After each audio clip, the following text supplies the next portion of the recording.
The aim of this shorter treatise is to provide in a briefer compass what I have elsewhere treated at length in my Principles of Psychology, and to render accessible to the student and general reader a body of doctrine which, while technical in its roots, is of profound significance to every thoughtful mind. The science of psychology has for its subject the phenomena of mental life. It seeks to describe the course of thought, feeling, and volition, and to determine the laws which govern them. That such phenomena exist none can doubt. We are all immediately conscious of them. Yet to analyze their conditions, to trace their relations, and to map their varieties is no easy task. Philosophy, physiology, and common sense have each tried their hand, and it is from their combined labors that the present science has arisen. Philosophy gives the questions, physiology supplies the conditions, and common sense affords the data, while the scientific psychologist attempts to bring order out of the confusion and to exhibit the mind as a system subject to discoverable law. The scope of psychology is wide. It includes, first, the description of the states of consciousness and their contents; second, the explanation of these states by reference to their conditions in the nervous system; and third, the establishment of the general laws by which the succession and coexistence of mental phenomena are governed. The first branch is purely descriptive. The second is physiological. The third is theoretical and explanatory. Together they form the body of the science, though its subdivisions shade into each other and are not always capable of sharp distinction. The method of psychology must be primarily introspective, for the data are the states of our own consciousness. We must observe, analyze, and compare our thoughts and feelings, seeking to discover their elements and combinations. But introspection is notoriously difficult. The attempt to scrutinize a mental state alters it, and memory is fallible. To correct its deficiencies, we must employ objective methods. The observation of other men, the study of language, the examination of art and literature, and, above all, the results of physiology, furnish invaluable aids. Experiments upon the senses, measurements of reaction times, and the like, form what is now known as experimental psychology, and though its scope is still limited, it promises great assistance. Yet the fact remains that mental life, being evanescent and immaterial, can never be subjected to the rigid control of experiment as can physical phenomena. Psychology must therefore combine observation, introspection, and physiological inference, while ever guarding against error and illusion. The relation of psychology to physiology is close and intimate. The organ of mental life is the nervous system, and especially the brain. Every state of consciousness has its corresponding cerebral event. The two are not identical, for the mental fact is not a material fact, but they are invariably conjoined. As the brain changes, so does consciousness. Destroy the one, and the other perishes. The dependence is absolute. The study of brain functions is thus indispensable to psychology. Yet we must beware of reducing mind to matter, or supposing that neural processes explain the mystery of thought. They are its conditions, not its equivalents. The functions of the brain may be briefly indicated. The nervous system is composed of cells and fibers, the latter connecting the former in an intricate network. The currents of excitation pass along these fibers and through the cells, producing sensation, movement, and thought.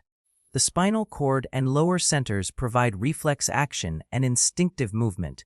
The higher centers of the brain preside over sensation, perception, and volition.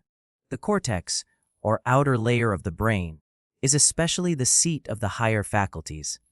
Lesions in particular regions lead to definite impairments, such as loss of speech, paralysis, or blindness, showing that certain functions are localized. Yet the brain works as a whole.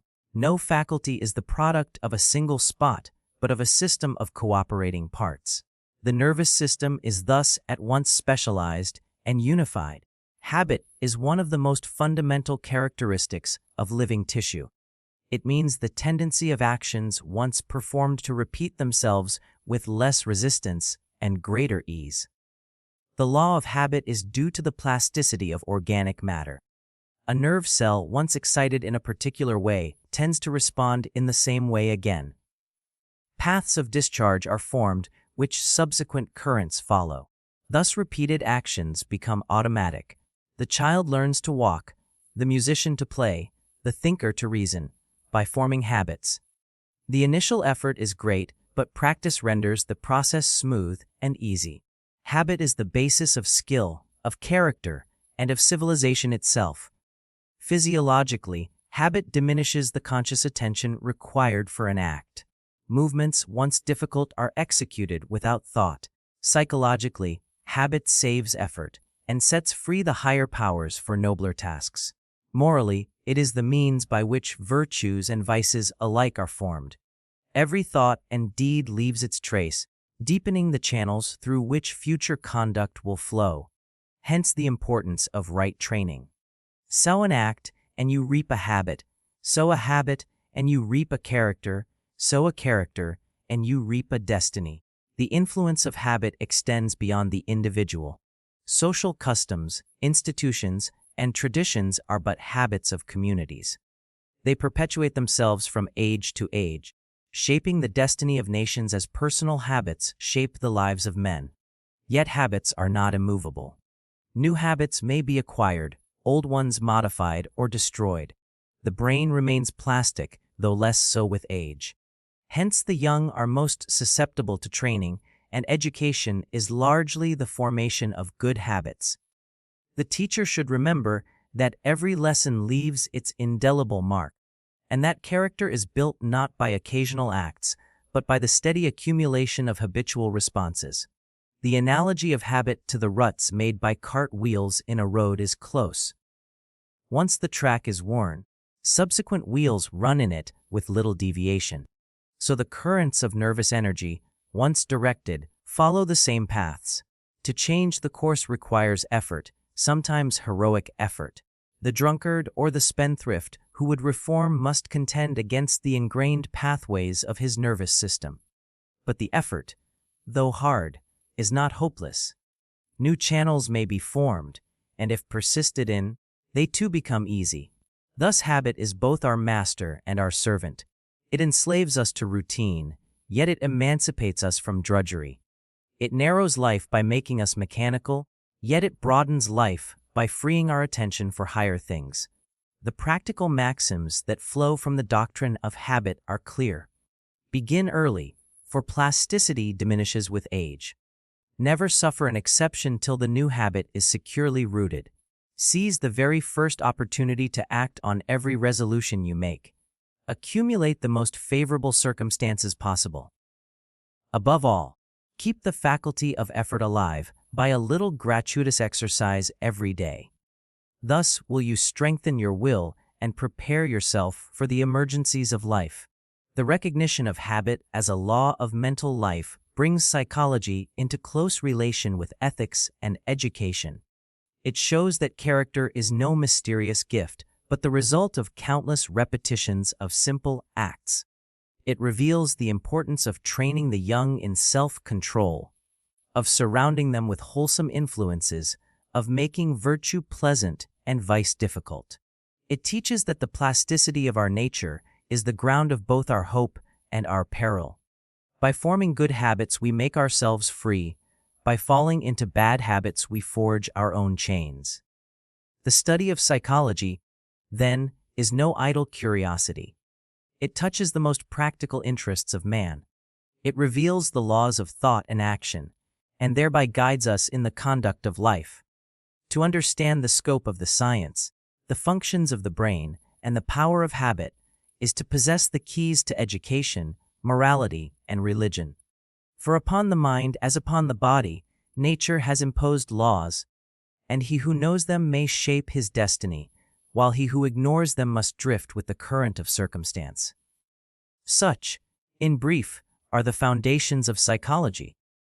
They rest upon the analysis of consciousness, the dependence of mind upon brain, and the operation of habit. Upon these foundations the edifice of the science is built, and to their study we must return again and again if we would comprehend the manifold forms of mental life. Consciousness is not a thing but a process, always in change, forever passing, like a stream whose waters are never the same though the bed remains. If we try to arrest it we grasp but a fragment which at once becomes past while another takes its place. The first truth, then, is that thought tends to be part of a personal consciousness. Each of us has a continuous flow of ideas and feelings which belong to him alone. They are private and cannot be experienced directly by another. This privacy is absolute. No man can fall asleep or be hungry for another. A second truth is that within each personal consciousness thought is always in change. No state once gone can recur and be identical with what it was before. A repetition is but a new experience which resembles an earlier one. Yet though the parts are discrete, consciousness is sensibly continuous. Like a bird whose life is made of flight and perchings, thought flies and rests, but the flights and the perchings melt into each other so that no gap appears. The transitions are carried by fringes which lead us smoothly from one state to the next. Further, within the stream of thought some parts are focal and vivid, while others fade into the margin. The focus holds the object of attention, while the fringe supplies its setting, atmosphere, and relations. The field of consciousness is never empty, even when we think we attend to nothing. Dim sensations of our body, vague memories, or impressions from the environment are there. In this way the stream is both definite and indefinite, presenting sharp figures against a background of twilight. Consciousness selects. Out of the multitude of impressions that beat upon our senses and the myriad memories that press for entrance, only a few are admitted into the focus at once. This selectivity gives unity to thought. It is the condition of rational conduct.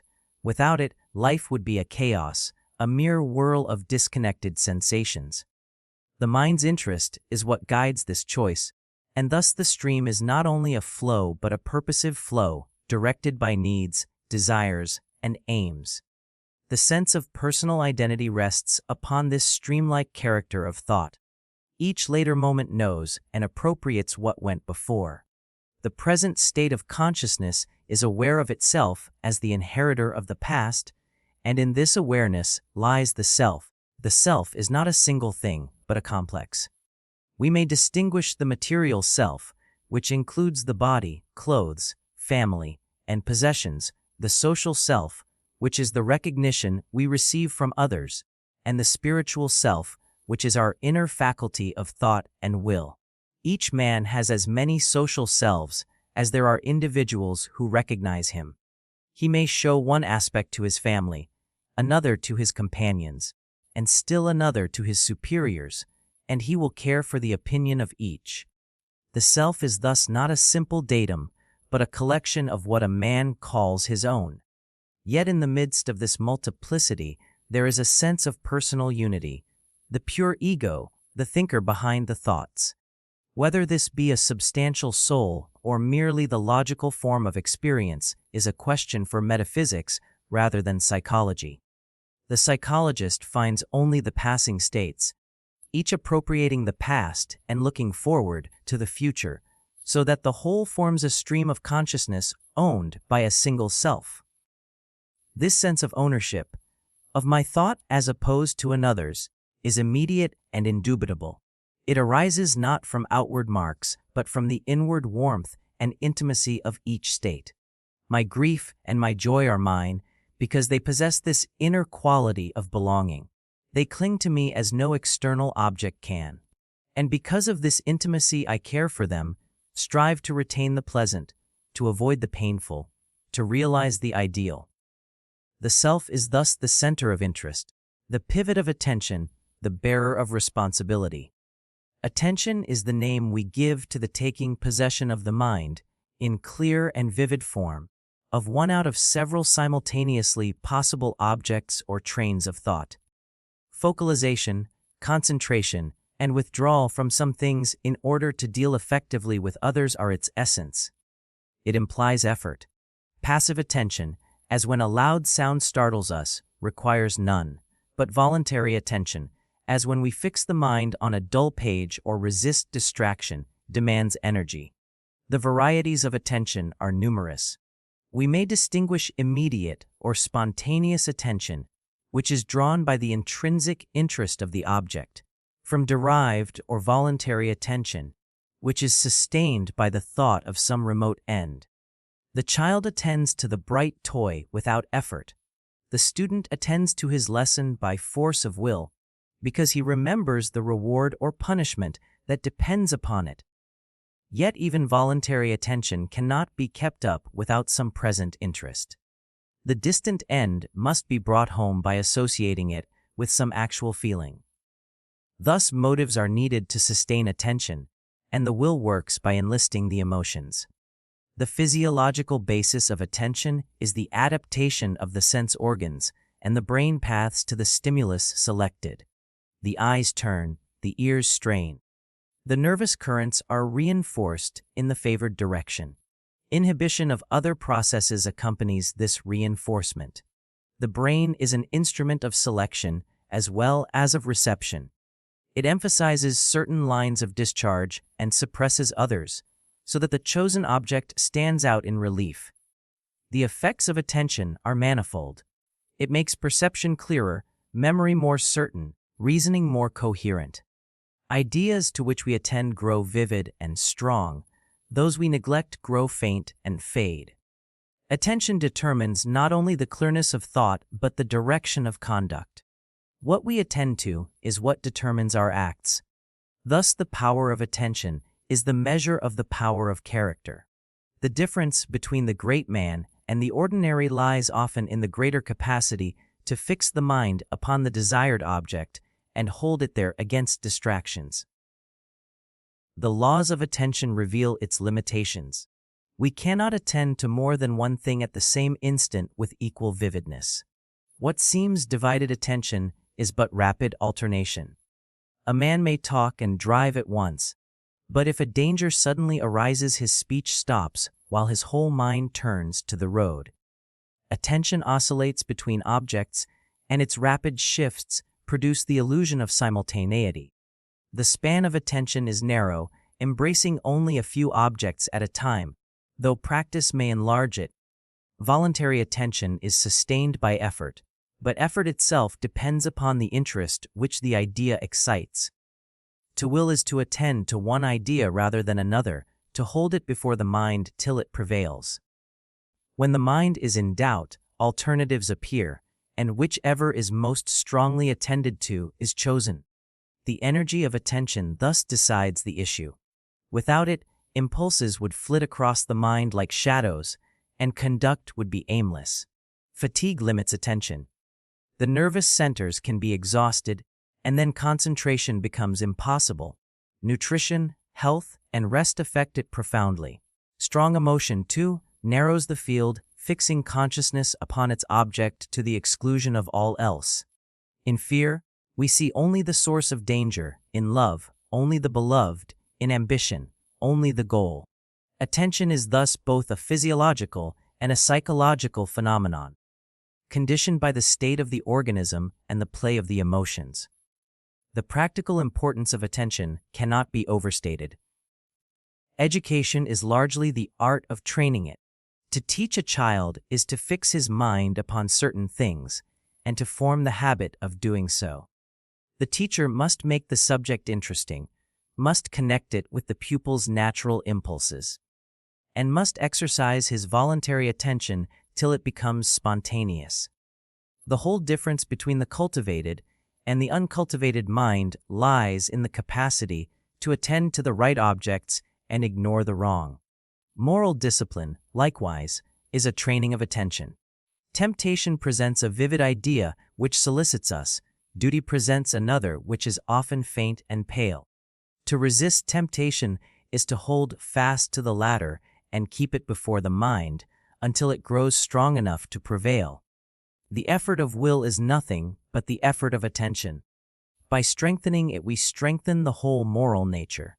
Religion, too, may be viewed as a discipline of attention. Prayer is the fixing of the mind upon the divine, the turning away from distractions to the object of worship.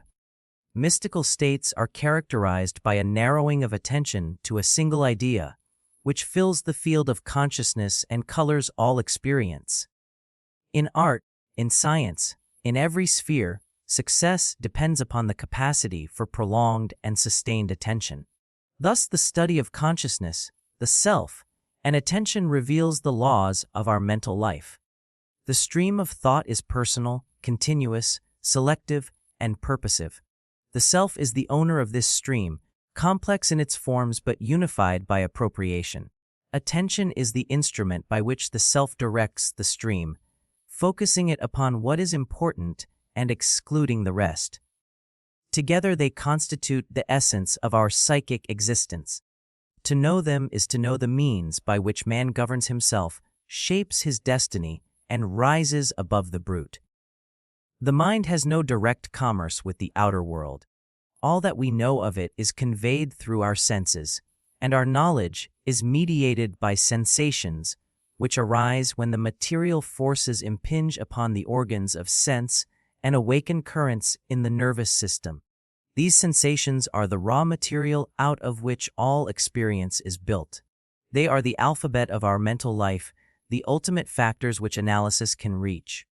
When we see, hear, taste, smell, or touch, it is not the object itself that is given, but a conscious state which represents it. The red of the rose, the sweetness of sugar, the chill of ice are sensations, and the existence of the world for us is conditioned by them. The functions of the senses are manifold. They supply the mind with content, they guide the body in action, they furnish the conditions of knowledge. Each sense has its own peculiar quality and mode of excitation. The eye is sensitive to light, the ear to air waves, the skin to pressure and temperature, the nose to vapors, the tongue to soluble sapid bodies. The specific energies of the nerves determine the kind of sensation experienced. If the optic nerve be pressed mechanically, we see flashes of light. If the auditory nerve be struck, we hear sound. The nature of the sensation depends not upon the external cause, but upon the nerve excited. This is the law of specific nerve energy. The senses differ in refinement. The lower senses, taste and smell, minister chiefly to appetite and preservation. They are closely allied to the instinctive life and have little share in the higher intellectual functions. Hearing and sight, on the other hand, give us knowledge of distant objects and form the chief avenues of education. Touch, though often underrated, is the basis of our perception of form, texture, and resistance. It combines with sight to give us the world of extended objects. Sensations vary not only in kind, but in intensity, duration, and extensity. There are thresholds below which no impression is felt. A light too dim, a sound too faint, a weight too small, produce no conscious effect. As intensity increases, sensation increases, but not in direct proportion. The law of Weber and Fechner states that equal relative increments of stimulus produce equal increments of sensation. Thus, to double the sensation of brightness, one must more than double the light. This law, though not universal, marks the general relation between stimulus and consciousness. The senses may deceive us. Illusions occur when a sensation suggests a false object. The stick half in water appears bent. The moon at the horizon looks larger than when high. A ventriloquist seems to throw his voice afar. Such errors arise from the habitual associations of sensation. Perception interprets the datum, and when the circumstances are unusual, the interpretation is wrong. Hallucinations are more extreme, for here we have the appearance of a sensation without any external stimulus. The insane man hears voices which no one else can hear. The tired traveler sees figures in the desert air. Yet even hallucinations depend upon the nervous system, and the vividness of their images shows how dependent our sense of reality is upon sensation. The richness of mental life, depends upon the cooperation of the senses. Each gives but a fragment. Together they build a world. The child at first receives only confused impressions. By comparing and combining them, he learns to distinguish objects. The unity of the world is the result of this synthesis. Were we endowed with but one sense, our universe would be infinitely poor. Sight alone would give colors and shapes without resistance or sound. Touch alone would give hardness and softness without color or tone. It is through the manifold interplay of senses that reality assumes its variety and order. Perception is the interpretation of sensation. It is the recognition of an object as possessing qualities and relations. When I see a book upon the table, the colors and outlines are sensations, but the perception of it as a book, solid, heavy, readable, is the result of association and memory. Perception is thus more than sensation. It is sensation plus meaning. The meaning is supplied by past experience. Every sensation tends to arouse images of what has accompanied it before, and these images fuse with the sensation, giving it objectivity. Thus, perception is in large measure an act of constructive imagination, guided by habit. Nowhere is this clearer than in our perception of space. Space perception is not given ready, made but is built up by experience. The infant's sensations are without extension, they are mere feelings of light, sound, pressure, without form or distance. By movements of the eyes, the head, the hands, he learns to correlate them and to construct the world of extended things. The simplest element of space perception is the feeling of motion. When the hand moves over a surface, the change of touch sensations gives length. When the eye moves, the succession of retinal impressions gives line and figure. Motion, therefore, is the basis of extension. The eye furnishes the richest material for space perception. The two retinas receive slightly different pictures of the world, and their combination gives the sense of depth.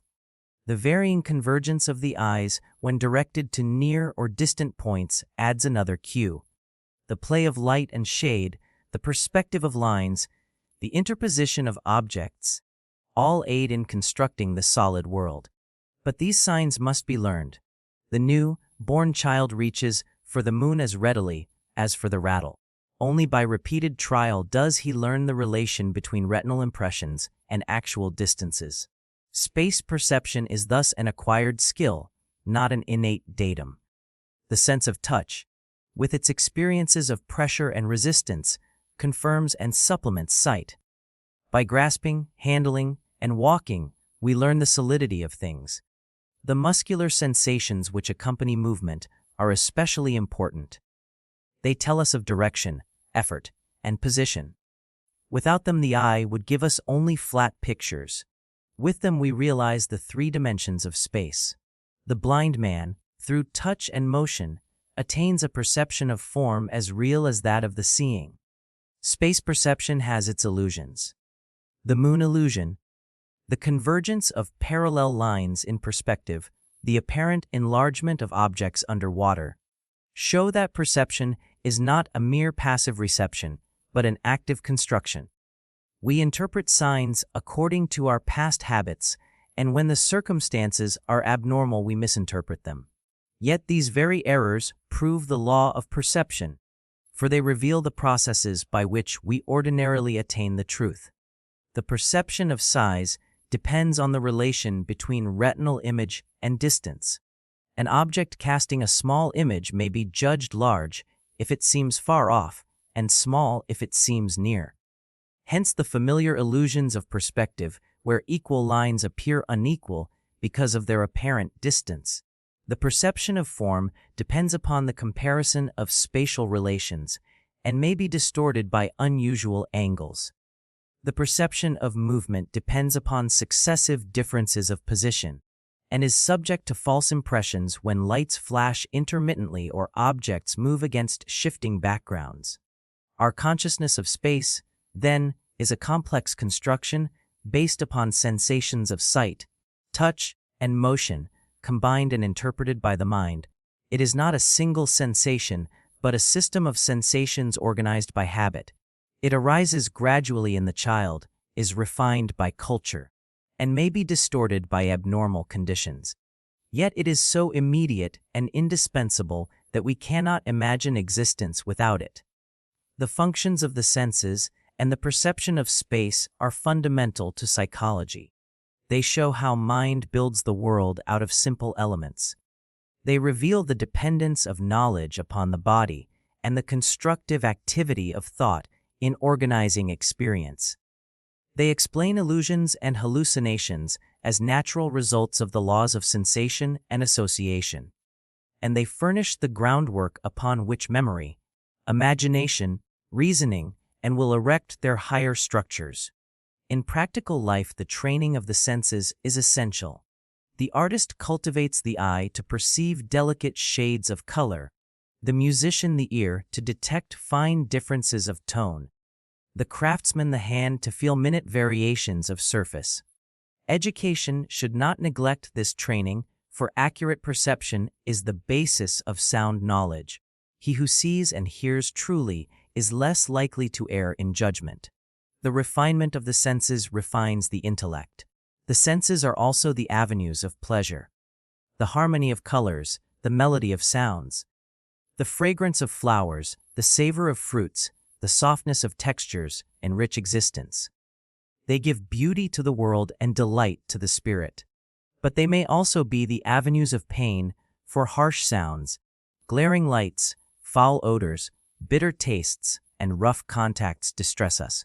Sensation is thus the source of our simplest joys and sorrows, and the measure of our adaptation to the environment. The relation of sensation to higher thought is intimate. Without sensations, there would be no material for memory, imagination, or reason.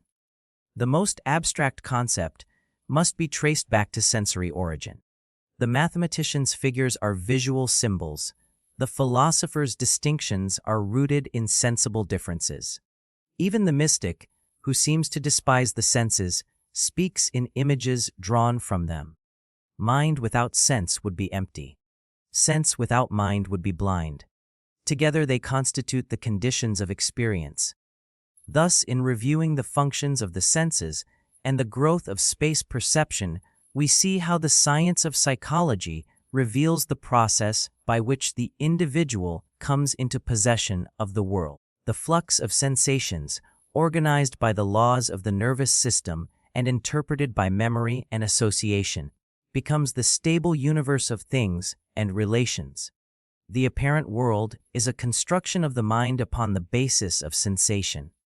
To understand this process is to penetrate the secret of knowledge itself, to see how the inner life and the outer world are woven together in the fabric of experience. The life of the mind is not confined to what is immediately given in sensation. When the outer stimulus ceases, images remain which resemble the originals, and which may be revived at will or by chance.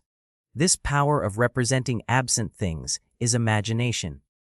Without it, our world would be as narrow as the present instant. Through imagination, we recall the past, anticipate the future, and construct ideals which guide conduct. The simplest form is memory image, in which the picture of a former perception arises again in consciousness. But imagination may vary, combine, and transform images, producing new forms that never existed in experience. The distinction between reproductive and productive imagination is therefore useful. Reproductive imagination revives former perceptions with little change. We see again the face of a friend, hear again a familiar tune, recall the taste of a fruit. These images are weaker than sensations, but they preserve their original quality. Productive imagination, on the other hand, recombines fragments of past experience into new wholes. The poet invents characters and scenes that never were. The painter creates landscapes more beautiful than nature. The mathematician constructs figures that exist only in thought. The same faculty works in both cases. The difference is one of degree and complexity. Images may vary greatly in vividness. Some persons have extraordinary power of visualization. They can summon before the mind's eye a scene with almost photographic clearness, seeing the colors, forms, and relations as if real. Others possess but dim outlines, vague impressions rather than pictures. Similar differences exist in auditory, motor, and other images. Some recall melodies distinctly, others can almost feel the movements of the limbs in imagination. These variations are due partly to natural constitution, partly to training. The artist cultivates his visual images, the musician his auditory, the athlete his motor. The uses of imagination are manifold. In practical life, it enables us to foresee consequences, to plan, to contrive. The builder imagines the house before he lays the stone. The general imagines the battle before he gives the command. The statesman imagines the policy before he enacts the law. In science, imagination frames hypotheses which guide experiment. In art, it creates forms of beauty that charm the spirit. In morals, it places us in the position of others, making sympathy possible. In religion, it lifts us to the vision of the unseen. Without imagination, man would remain imprisoned in the senses, incapable of progress. Yet imagination is not infallible. Its images may be confused with sensations, giving rise to illusion. The dreamer takes his dream for reality, the fanatic his vision for truth. Hallucinations are but extreme cases of imagination mistaken for sense. The difference is usually one of intensity and context. Real sensations are vivid, coherent, and connected with other experiences, while images are faint, fragmentary, and dependent upon our inner state. Still, the line is not always clear, and even the sane may be deceived. The control of imagination by association is the chief condition of its orderliness. Ideas do not come at random, but according to laws. Association is the name for the tendency of one idea to suggest another. It is the cement of thought, binding the fragments into a connected stream. Without it, consciousness would be a chaos of unrelated images. With it, the past revives in orderly sequence, and the mind passes from one idea to another by natural transition. The principles of association have been variously stated, but the fundamental laws are contiguity, similarity, and contrast. Contiguity means that ideas experienced together tend to recall each other. If I have often seen a dog in a certain street, the sight of the street recalls the dog. Similarity means that one idea recalls another like it. The thought of a rose suggests another rose, the sound of one melody suggests another akin. Contrast is but the negative side of similarity. Black suggests white, hot suggests cold, precisely because of their opposition. These simple laws explain the majority of associations. The mechanism of association rests upon the paths formed in the nervous system. When two brain processes have occurred together, the path between them is facilitated, and the recurrence of one tends to excite the other. Thus, habit underlies association, as it underlies conduct. The brain is an organ of organized experience, and the revival of ideas follows the tracks which repeated excitation has worn. This physiological basis explains the force and certainty of association. It is not a mere logical principle, but a law of organic connection. The order of our thoughts, then, is largely determined by the history of our past. The poet, the scientist, the artisan, each has his peculiar associations, shaped by his training. To one, a word suggests an image of beauty, to another a theorem, to a third a tool. Our ideas are grouped in systems, each reinforcing its members. Language, customs, and institutions are but associations fixed and shared by many minds. Society is a vast network of associated ideas perpetuated by tradition and education. Association not only revives the past but guides the future. The train of ideas determines the course of conduct. If the thought of pleasure calls up its consequences of pain, we refrain. If duty recalls the memory of noble deeds, we obey. The strength of moral character depends on the strength and orderliness of associations. He who has associated vice with disgrace and virtue with honor has a safeguard against temptation. Education, therefore, consists largely in forming right associations, connecting knowledge with interest, effort with reward, duty with delight. The freedom of imagination is conditioned by these laws. The poet may seem to range at will, yet his flights follow paths prepared by experience. His fancies are but new combinations of old elements, suggested by likeness or contiguity. The highest originality is but a novel association of familiar materials.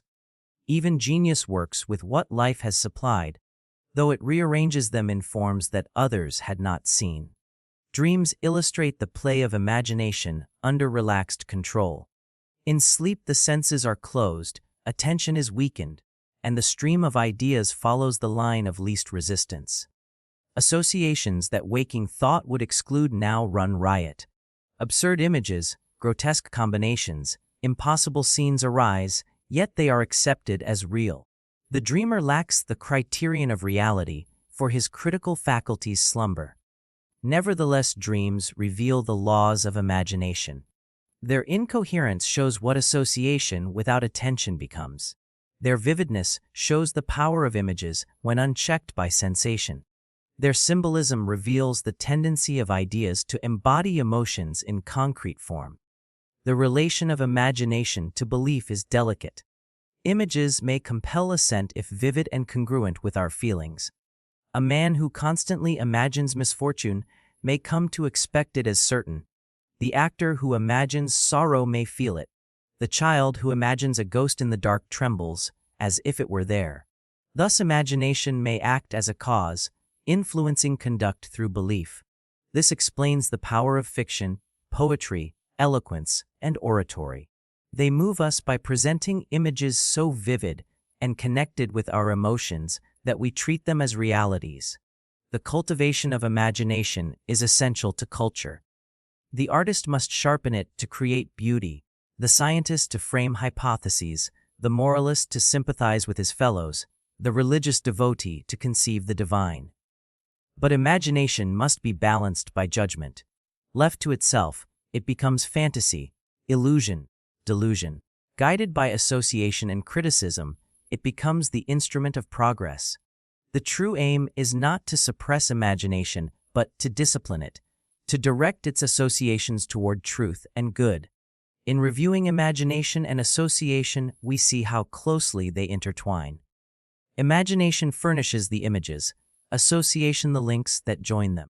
Together they form the web of mental life beyond immediate sensation. They explain the continuity of thought, the variety of ideas, the power of invention, the persistence of memory.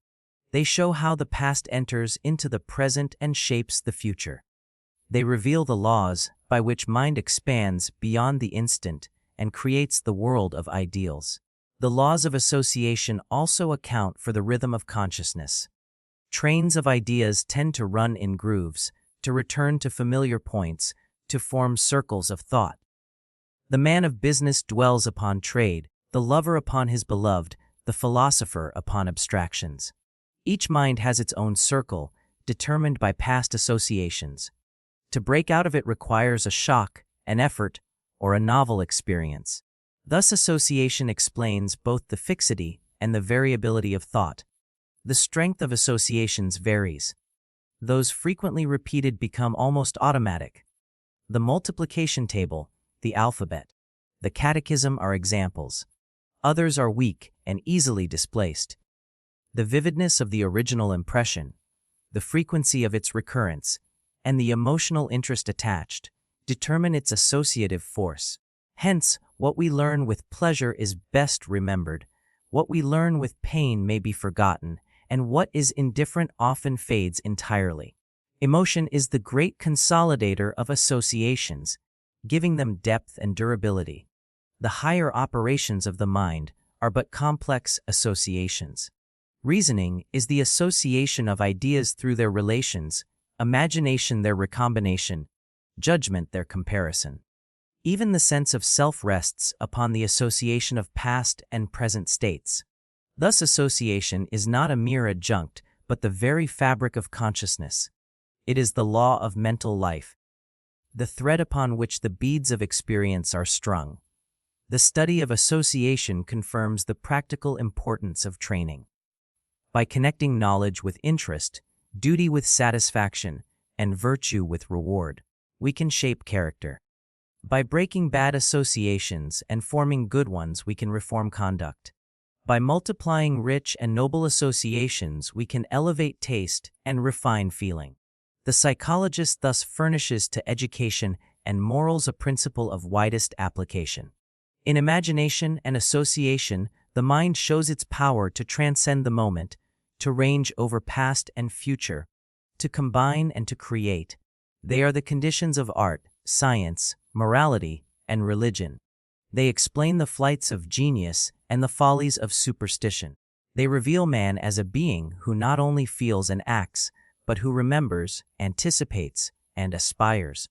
In them we find the bridge from sensation to thought, from perception to reason, from reality to ideality. And in them the psychologist finds inexhaustible material for understanding the nature and destiny of man. Memory is the possession which gives continuity to our life. Without it, our consciousness would be but a succession of disconnected moments, each vanishing as soon as it appeared, leaving no trace behind.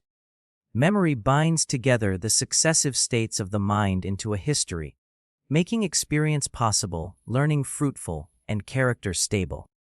It is memory that allows the child to become the man, the event of yesterday to guide the conduct of today, the resolve of the past to animate the effort of the future.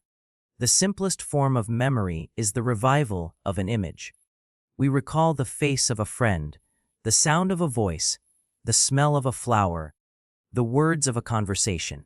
But the essential element of memory is not mere imagination, it is the recognition of the image as belonging to our own past.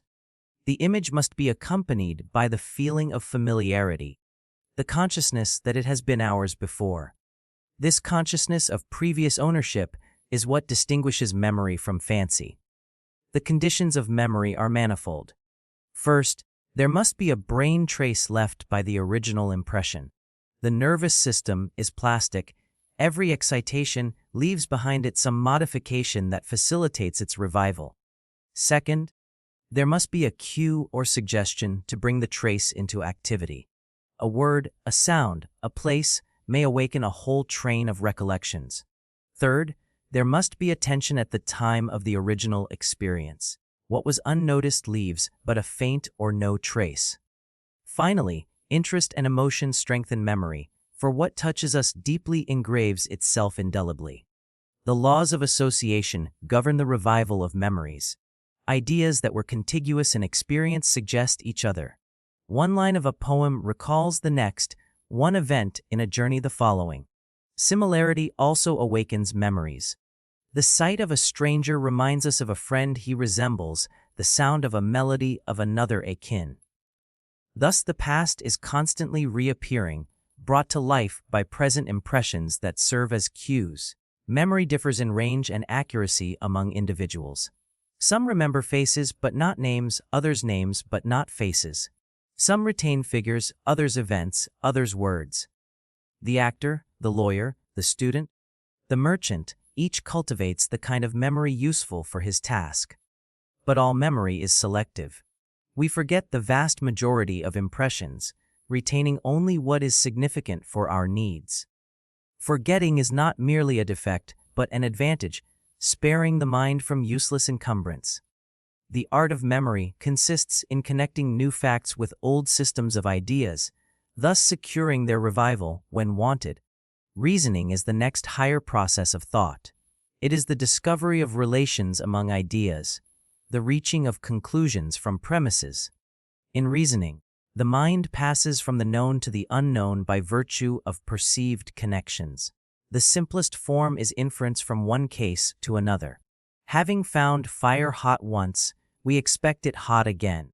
More complex reasoning compares several ideas, discovers their relations, and reaches a general principle. From this principle we deduce new consequences. The essence of reasoning is the recognition of identity amid diversity.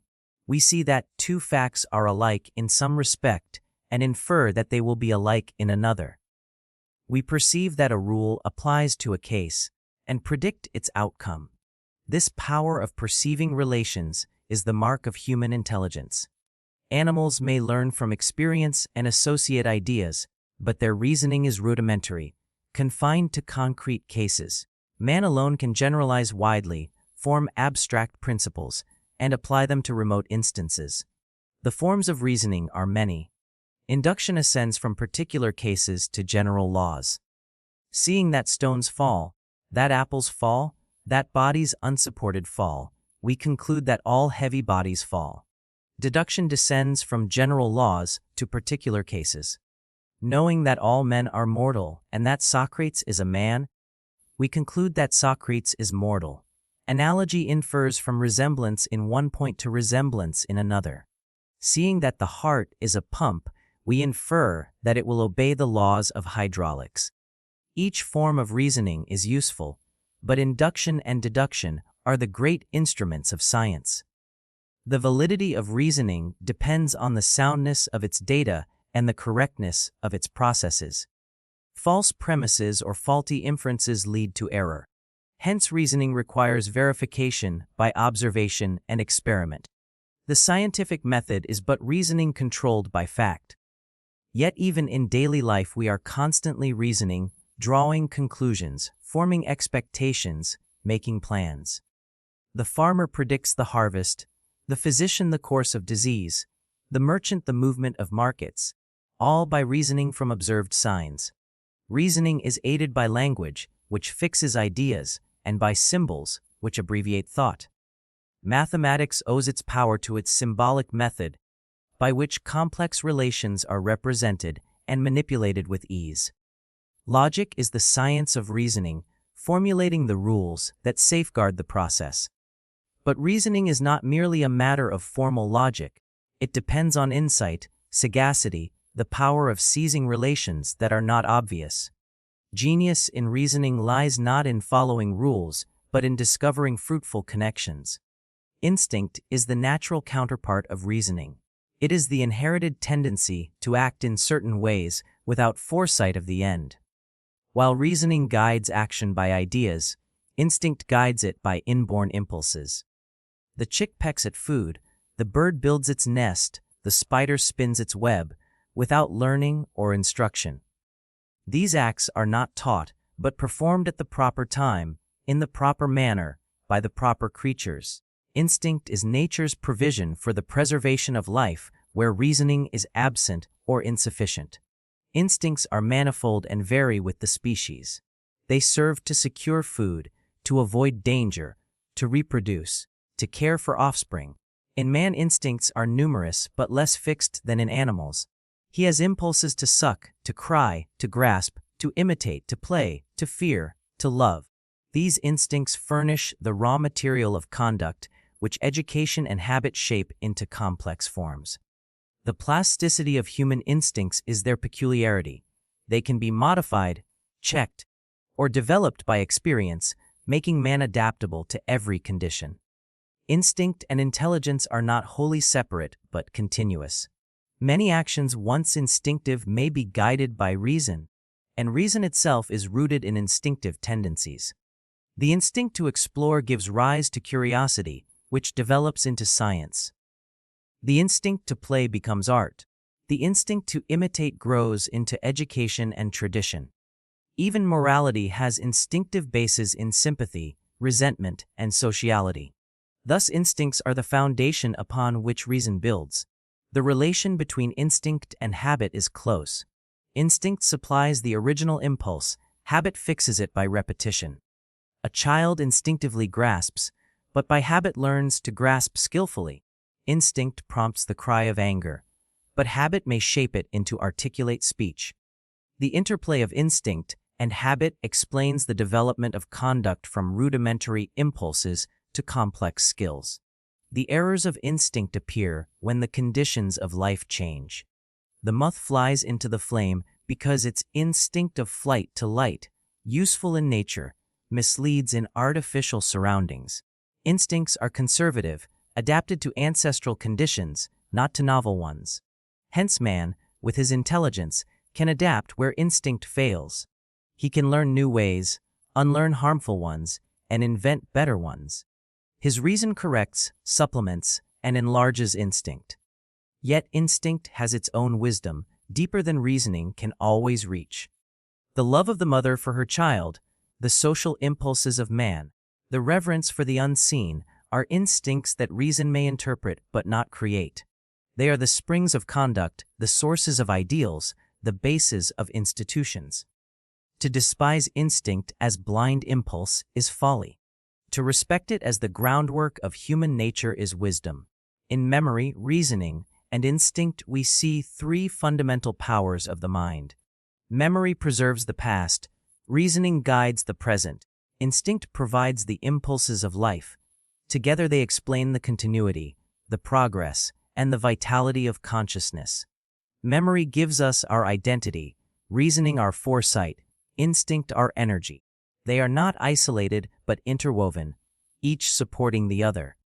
Memory supplies the materials of reasoning, reasoning modifies the play of instinct, instinct prompts the exercise of memory and thought. The harmony of these powers is the condition of a well-ordered mind. A memory too tenacious may overload us with trifles. A reasoning too subtle may lose itself in abstractions. An instinct too strong may drive us to folly. Balance is the mark of health. To remember what is useful, to reason soundly, to follow instinct wisely, is the secret of strength. The psychologist who studies these powers not only explains their laws, but learns their practical lessons. For in knowing how memory may be trained, how reasoning may be guided, how instincts may be directed, we gain the art of education, the basis of morality, the key to the development of man. The will is the culminating fact of our psychology, for in it the whole current of thought and feeling finds its outlet in action. We may be filled with images, memories, emotions, yet until some decision fixes the direction of behavior, consciousness is incomplete. The will is the fiat that closes deliberation, the choice that among competing ideas gives victory to one and suppresses the rest. The essence of voluntary action lies in the sense of effort, the consciousness that we could do otherwise, the strain of attention that affirms one possibility and denies another. Without will, man would be but a passive theater of ideas. With it, he becomes their master. The process of willing may be traced in stages. First comes the conception of an end, an image of something to be done. Next follows the deliberation of motives, the weighing of reasons for and against, the play of desires and fears. Finally comes the decision, the act of attention that affirms one idea and makes it real. Often the will is short-circuited, for habit or instinct decides instantly. But in difficult cases the struggle of motives is prolonged, and the sense of effort is keen. The will is thus attention in its most strenuous form, fixing upon one object, holding it fast, and suppressing rivals. The feeling of freedom that accompanies volition is not an illusion, but the expression of this effort. In the moment of decision, we are conscious that we might have chosen otherwise. Our past inclinations and our present circumstances furnish the field of possibilities, but attention tips the balance. Whether metaphysics can reconcile this with universal causation is another question. But as a psychological fact, the consciousness of effort is irreducible. We know freedom as we know effort, and no theory can abolish this experience. The strength of will depends on the firmness of attention. The man of weak will lets his mind wander, yielding to the strongest impulse of the moment. The man of strong will holds fast to his purpose, resisting distraction, subordinating immediate desire to remote ends. This power of sustained attention, of keeping before the mind the chosen idea until it works its effect, is the essence of character. By cultivating it, we train the will, as by cultivating memory, we enrich the mind. The exercises of discipline, the habits of self-control, the practice of perseverance, are all methods of fortifying attention and so strengthening will. The relations of psychology to philosophy arise from this central place of will. For philosophy seeks to understand the whole, and psychology furnishes the account of the inner life that philosophy must take into account. Psychology shows us that thought is a stream, not a collection of atoms, that consciousness is selective, not mechanical, that will is effortful, not passive. These facts have metaphysical bearings. They suggest that the mind is not a mere epiphenomenon, but a factor in reality, that freedom is not an illusion but an ultimate datum, that values are grounded in the very structure of consciousness. Philosophy must interpret these results, but psychology supplies the evidence. The connection is seen also in the history of thought. Psychology arose from philosophy, being at first but a chapter in metaphysics. Only in recent times has it become independent, seeking experimental methods and physiological bases. Yet it cannot wholly sever itself from philosophy, for its problems touch upon ultimate questions. What is the nature of consciousness? What is the relation of mind to body? What is the meaning of freedom? Such questions cannot be settled by laboratory experiments alone, but they are illuminated by psychological analysis. The two sciences are thus complementary, each borrowing from the other. The applications of psychology are many, for wherever mind enters, its laws are relevant. In education, psychology guides the art of teaching.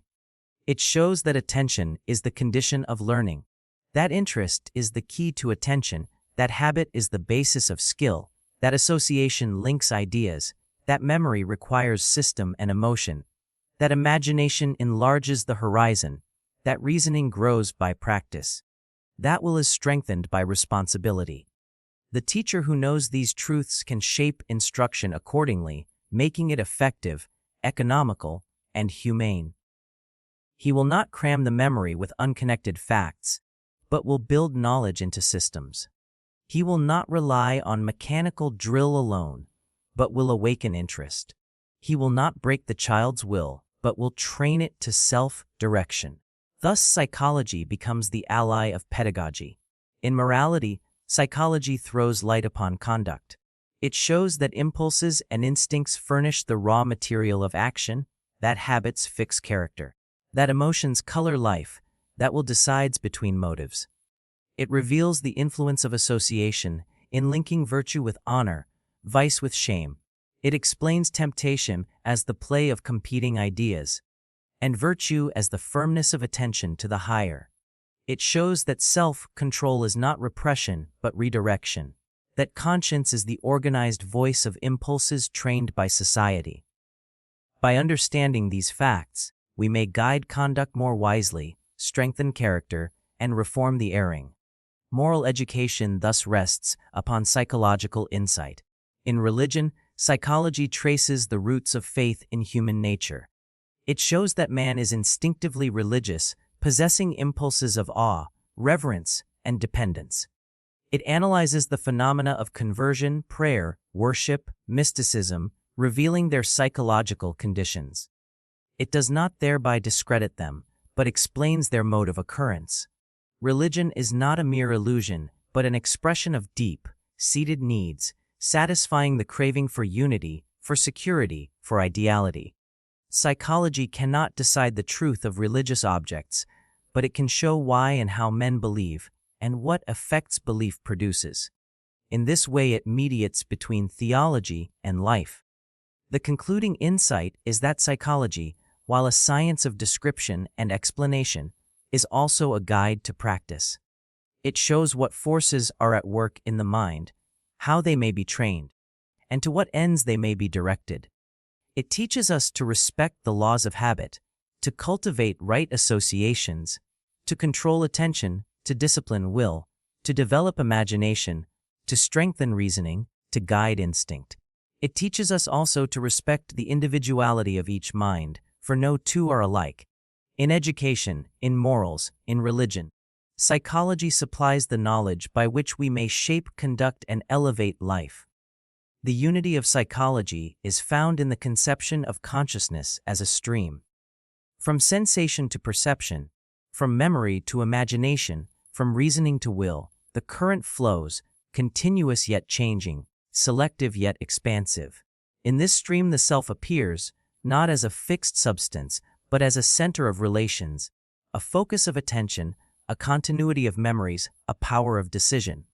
The self is not an illusion, nor is it a thing. It is the activity of consciousness itself. To understand this is to grasp the key to psychology. Thus we come to the end of our survey. We have seen the functions of the brain, the formation of habits, the flow of consciousness, the nature of the self, the laws of attention, the play of sensation and perception, the flights of imagination, the bonds of association, the persistence of memory, the power of reasoning, the impulses of instinct, the effort of will. We have traced their relations to education, to morals, to religion, to philosophy. We have found in psychology not merely a science of states, but a revelation of man's nature. The lesson is that man is not a machine, nor a bundle of sensations, nor a passive product of environment. He is an active being, with powers of memory, reason, imagination, will, guided by instincts yet capable of freedom, bound to the past yet open to the future, rooted in nature yet aspiring to ideals. Psychology, by studying him as he is, prepares the way for philosophy to interpret what he means. And philosophy, by giving unity to his nature, reflects back upon psychology the dignity of its task. The closing word must therefore be one of reverence for the complexity of mind. No formula can exhaust it, no system can confine it. The psychologist must be modest, content to describe, to analyze, to explain within limits, knowing that behind every fact lies a mystery. Yet even within those limits, psychology has achieved much. It has given us insight into ourselves, tools for education, guidance for morals, understanding of religion, and suggestions for philosophy. Its practical fruits are as great as its theoretical, and so the study of mind, though modest in pretension, is noble in result. It teaches us to respect our powers, to cultivate our faculties, to discipline our will, to enlarge our sympathies, to elevate our ideals. It reveals to us the greatness of human nature, not in abstraction but in the living current of experience. It shows us that man, though finite, is yet capable of infinite aspiration, and that in the stream of consciousness there flows a meaning deeper than psychology alone can fathom.